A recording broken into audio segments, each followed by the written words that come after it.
US और Israel war में जो जॉइंट ऑपरेशन कर रहे हैं आज के दिन ईरान के खिलाफ, उसका आज 5वां दिन है। लेकिन देख के लग नहीं रहा है कि ये वॉर रुकेगा।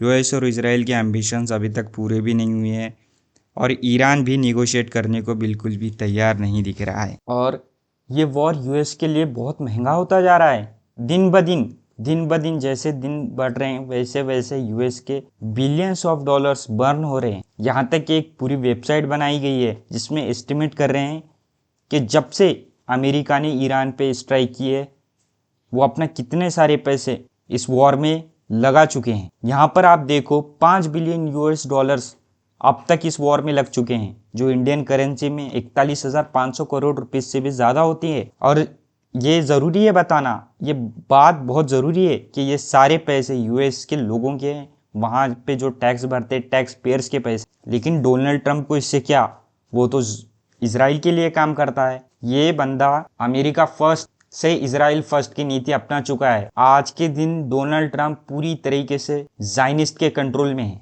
अब देख ही लेते हैं इन्होंने इस वॉर में कहाँ कहाँ पैसे उड़ाए इतने सारे, जिसमें सबसे पहले तो आ गए आपके सोल्जर्स जो इन्होंने अक्रॉस द वेस्ट एशिया और मिडिल ईस्ट में डिप्लॉय किए हैं, जिसका खर्चा है 40 मिलियन यूएस डॉलर।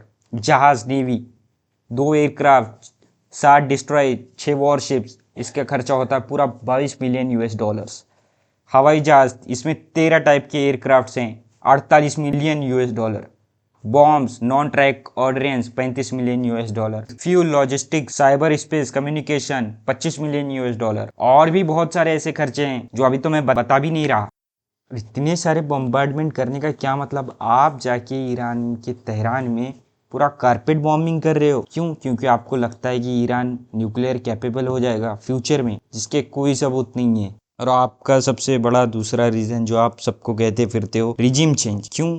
क्योंकि ईरानी रिजिम टेरर फैलाती है, आपसे तो कम ही फैलाती है। आपने जाके उनके मिनाब में एक स्कूल में टारगेट किया जिसमें 165 से ज़्यादा छोटे छोटे बच्चियां मारी गई। आपने लीबिया में जाके उनके लीडर गद्दाफी को ख़त्म किया। क्यों? क्योंकि वो आपके हिसाब से नहीं चल रहा। डॉलर की हेजमनी ख़त्म करना चाहता था गद्दाफी, आपने मार दिया। आपने सद्दाम हुसैन को मार डाला, किसका सुन के? बेंजामिन नेतन्याहू का सुन के, इसराइल का सुन के। और इसका भी वही घिसा पिटा रीज़न कि सद्दाम हुसैन तो बायोलॉजिकल वेपन्स बना रहा था, वेपन्स ऑफ मास डिस्ट्रैक्शन बना रहा था।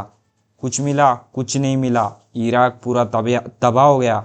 आपने सीरिया को ख़त्म कर दिया। अब आप ईरान के साथ भी वही करना चाह रहे हो। आपको तो बस बहाना है, आपका तो बस बहाना है कि ईरान न्यूक्लियर वेपन्स बना रहा है। वैसे भी IEA, international atomic energy agency के चीफ राफेल ग्रोसी खुद क्लियर कर चुके हैं कितनी बार कि हमें ईरान के न्यूक्लियर फैसिलिटीज़ में ऐसा कुछ नहीं मिला जिससे लगता हो कि ईरान न्यूक्लियर वेपन्स बना रहा है या फ्यूचर में कैपेबल हो जाएगा।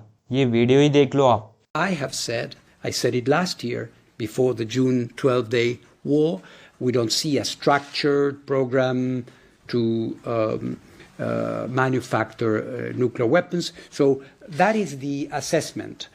अरे ये तो छोड़ो, आपके खुद के पार्टी रिपब्लिकन पार्टी जिससे आप हो, आपके खुद के एडमिनिस्ट्रेशन के एक अच्छी पोस्ट, ऊपर की पोस्ट पे बैठी हुई तुलसी गैबट, वो भी कितने बार बोल चुके हैं कि ईरान में कोई न्यूक्लियर वेपन्स नहीं बन रहे, हमें तो ऐसा कुछ देखने को नहीं मिला। वो अलग बात है कि आपने उन पर उतना दबाव डाला कि वो स्टेटमेंट कुछ दिनों के बाद उसने वापस ले लिया। लेकिन आपके खुद के पार्टी के लोग, खुद के एडमिनिस्ट्रेशन के लोग कहते हैं कि वहाँ पे न्यूक्लियर बम नहीं बन रहे, फिर भी आप ईरान को टारगेट कर रहे हो, कारपेट बॉम्बिंग कर रहे हो। आप पूरे ईरान में सिविलियंस, कितने सारे सिविलियंस है जो मर रहे हैं, लेकिन आपको इससे लगता नहीं कि कोई फ़र्क पड़ेगा, क्योंकि आप तो इस पूरी तरह से ख़त्म ही करना चाहते हो।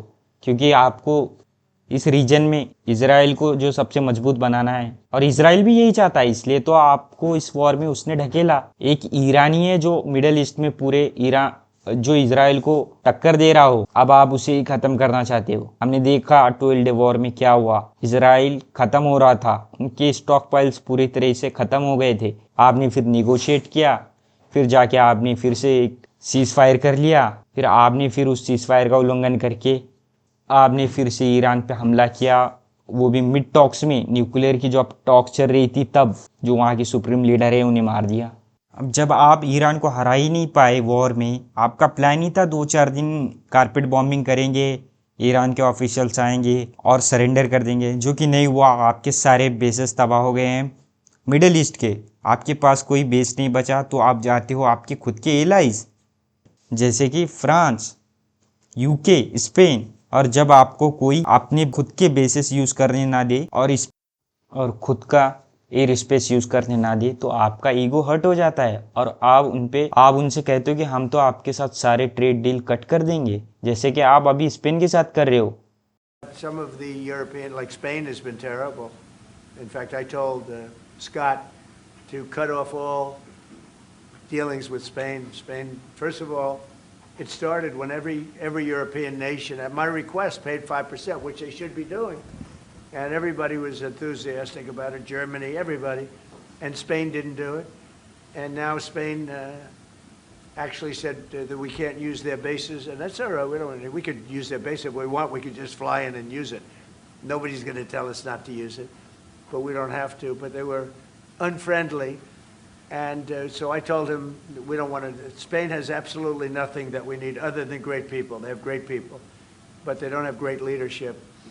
And as you know, they were the only country that in NATO would not agree to go up to 5%. I don't think they would have agreed to go up to anything. They wanted to keep it at 2%, and they don't pay the 2%. So we're going to cut off all trade with Spain. We don't want anything to do with Spain. ये आदमी, इसका क्या बोलूँ मैं, ये जब opposition में था तभी कहते फिरता था कि हमने तो मिडिल ईस्ट में ट्रिलियंस ऑफ डॉलर्स बस ऐसे ही ख़राब कर दिए, ऐसे ही वेस्ट कर दिए। ये सारे पैसे हम अपनी स्कूल्स, अपनी ब्रिजेस, अपने हॉस्पिटल्स ठीक करने में लगा सकते थे। लेकिन जब खुद ये पावर में आया तो आप ये भी तो वही कर रहा है जो पहले की सरकार, पहले की गवर्नमेंट करती थी। यूएसए की क्लिप देखो आप। We've spent $8 trillion in the Middle East, and we're not fixing our roads in this country. How stupid is it? And we're not fixing our highways, our tunnels, our bridges, our hospitals even, our schools even. It's crazy. और भी बहुत कुछ कहते रहते थे ये, जिस दिन मैं प्रेसिडेंट बन जाऊंगा एक दिन में रशिया यूक्रेन का वॉर खत्म कर दूंगा।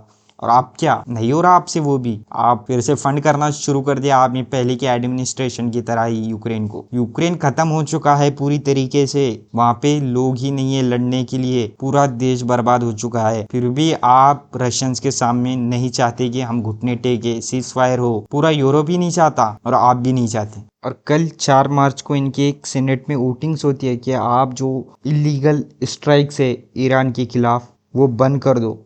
और आपको अगर अपना जो ऑपरेशन है, so called operation EPIC fury, अगर इसको कंटिन्यू करना है तो आपको कांग्रेस से अप्रूवल लेनी होगी, जो कि इसमें भी ये लोगों ने अगेंस्ट में वोट किया और ट्रम्प ही जीत गए इस वोटिंग में भी। और अब तो ये फ्री हैंड है, ये तो अब जब चाहे तब फिर से पहले की तरह कारपेट बॉम्बिंग कर सकते हैं ईरान, पूरे अक्रॉस द ईरान में। और खूब जितना हो सके उतना ईरानियंस को, वहाँ के सिविलियंस को मार सकते हो आप। आपके पास तो आप पूरी छूट हो गई, आपको तो आप सेनेट से मंजूरी भी लेने की ज़रूरत नहीं है। आप जब चाहे तब ईरान पे जितने दिन चाहे उतने दिन बम्बार्ड कर सकते हो। और इसराइल के कहने पे जो करना है ऑपरेशन, और जो 2-3 ऑपरेशन करना है सब ऑपरेशन कर सकते हो आप ईरान। होपफुली, हम कुछ दूसरा और कुछ बोल भी नहीं सकते। होपफुली ये वॉर रुक जाए, ईरान कोई निगोशिएट कर ले और ये वॉर यहीं पे एंड हो।